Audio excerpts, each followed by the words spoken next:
wote, usiseme kama ni Muislamu tu, hapana.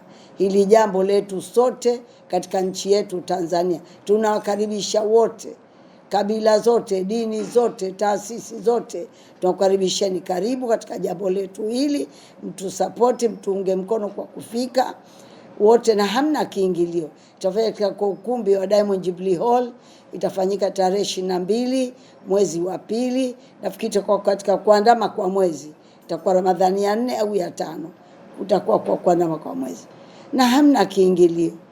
Na jamani, tunaombeni kuna mambo tofauti, hebu mje mjione. Na watu wa mikoani, kila mkoa, kwa nini watu kwa mikoani kwenu wangeweza kuja na ushindi?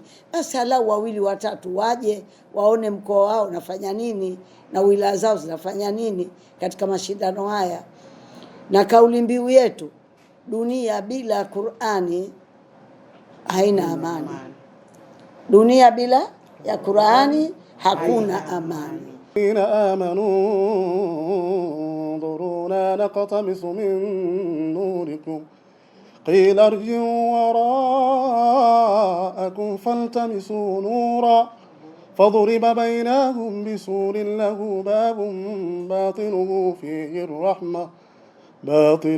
فيه الرحمة وظاهره من قبله العذاب. صدق الله العظيم. Ni kipande kifupi cha Qur'ani na kinathibitisha kwamba nyumba hii hapa tulipo ni nyumba ya ulezi wa Qur'ani, na tuliolelewa hapa ni watu wa Qur'ani. Jina langu Al-Akh Al-Karim Maalim Mbalo, ni katibu katika eneo la hamasa na mialiko. Ni wajulishe tu kwa namna moja ama nyingine, hii kuelekea robo karne mashindano ya Qur'ani ya taasisi ya Aisha Sururu, tumejipanga vyema tukiwa tuna timu mikoani imeshafika, lakini si tu mikoani, mpaka nje ya nchi timu imefika huko. Kwa hiyo niseme tu ile sehemu ya hamasa tumeitendea haki. Haja yetu, hamu yetu ni kuona kwa nafasi mlizonazo mmoja mmoja katika jamii kwamba hii hamasa na nyinyi mnahamasika. Hiyo siku ya tarehe 22 mwezi wa pili 2026 kwamba wote tunakutana pale Diamond Jubilee kwa pamoja. Al-Akh Al-Karim Maalim Mbalo, Qur'ani itatukusanya tuwe pamoja.